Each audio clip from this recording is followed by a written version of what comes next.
કે કોઈ ધારાસભ્યએ કોઈ ચેલેન્જો આપી છે, અરે ભાઈ ખાડા સરખા નથી કરતા, 2 કરોડ રૂપિયા તમે તમારા ખાડા પૂરવામાં વાપરો તો એ સારું છે, પણ હું કહેવા માંગુ છું માનનીય CR પાટીલજી અને માનનીય મુખ્યમંત્રીશ્રીને ચેલેન્જ આપવા માંગુ છું, એક સીટ રમવાનું છોડો, તમારામાં તાકાત હોય તો તમારા 61 છે ને 61 રાજીનામું આપે ને 161 અમારા સૈનિકો ઉભા રહેશે અને તમને આ વખતે હરાવી દેવાનું જનતાએ નક્કી કર્યું છે.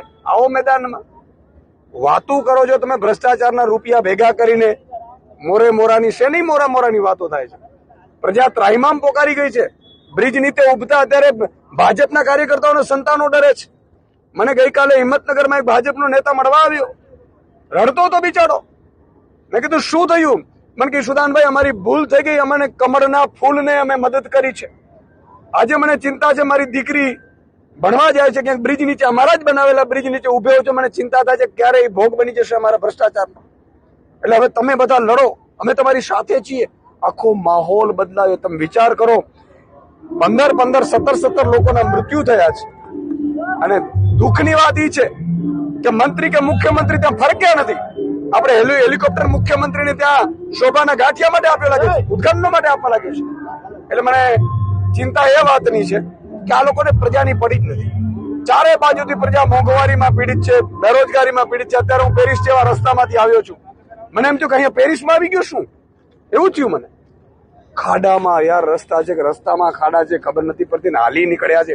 મને લાગે છે પ્રજાની સાથે આ મત માંગવા કયા મોઢે જશે, પણ આ વખતે પ્રજાએ નક્કી કરી લીધું છે.